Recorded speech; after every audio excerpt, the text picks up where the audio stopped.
Good morning, boys and girls. Welcome to another Coffee with Pegasus. Hope everybody's alright this morning. Had a bit of a thought last night. Yeah, I get those on occasion. Sometimes they cause a headache. A seeker. What is a seeker? We all hear about them. Hell, there was even a weekly series made about the seeker. Cute little program. Very far from the truth, though. What is a seeker? Well, dictionary says someone that is looking or searching for something or someone. In the craft, we call a seeker someone who's undedicated. Undedicated to anything or anyone that has anything to do with spiritualism, religion, or path. Well, at the end of the day, we're all seekers.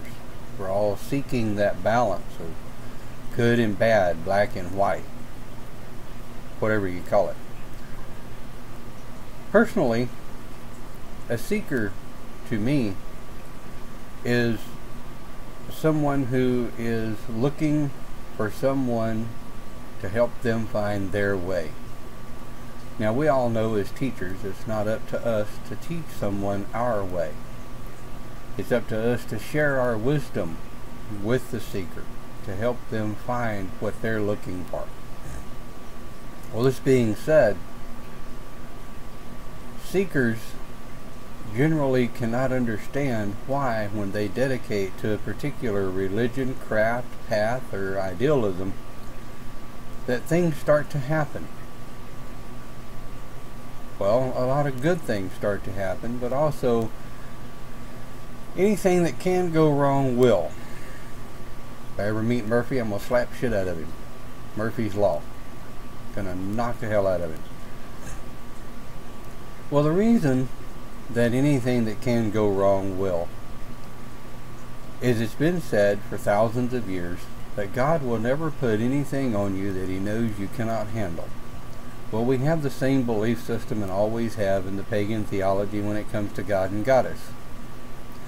Yes, for those Christians who watch this, pagans do believe in God and our Goddess. But we're not going to go there. Seekers come to us in all shapes and forms and sizes. I'm Shaman, but I'm also a pagan minister. And when a seeker comes to me, I try very hard not to steer them towards the shaman idealism. Because, it's not one of the easiest paths there is. But nonetheless, when they go through their prededication period, where they're trying to figure out what they want, what's going on, what's going to happen to them after they dedicate, every one of their weaknesses are tested on them. Everything they are, everything they thought they believed, everything they were ever told as a child by the mainstream, 90% of it's proven to be wrong. It's proven to be interpretation, strictly, solely, specifically, by those in charge of the religious right of the modern day philosophies. We say to our seekers, take nothing at face value. Research, look around, hunt.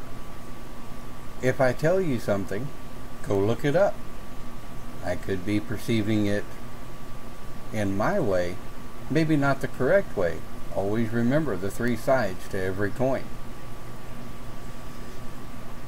To be a seeker, though, is to float along in life, never actually realizing or accepting or acknowledging a whole lot of anything.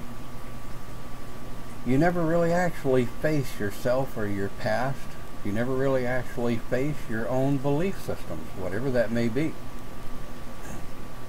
Christian seekers are the same as pagan seekers. They're very seldom ever tested. They're usually very lost and very confused.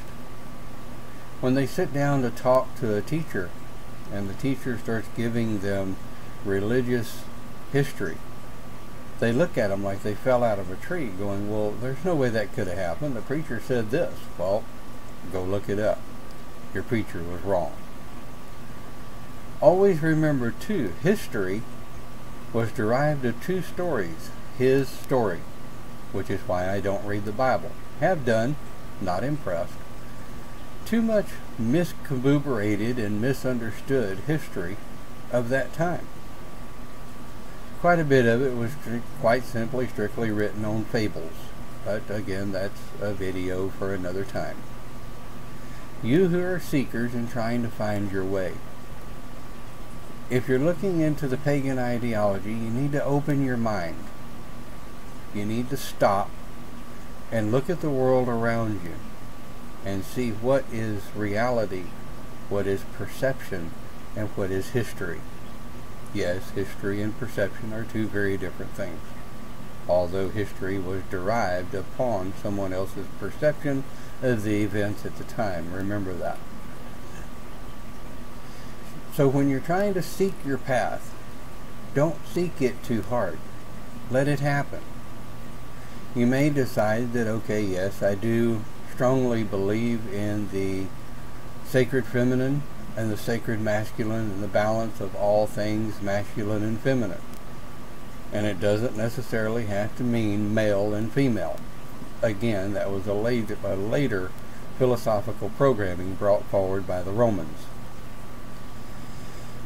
So, open your mind, slow down, take a look at the world around you, see what's going on. See it for what it is to you, and see it for what it means to you.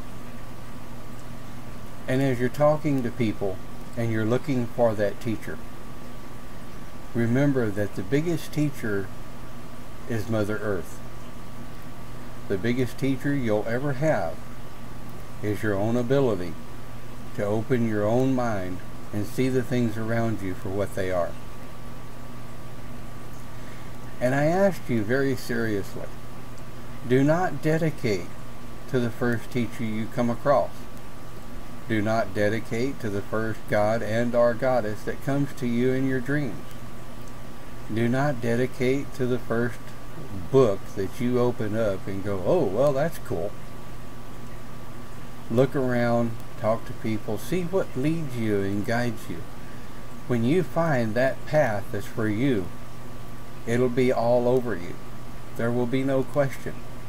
You won't have to worry about, well, does this fit me? Does this fit that? So you will just simply be able to move forward and be comfortable in the path in which you've chosen. Always remember, we're all seekers in one way, shape, form, or fashion.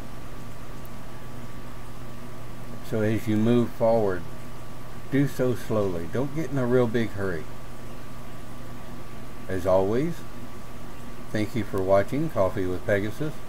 Drop your comments in the lines below.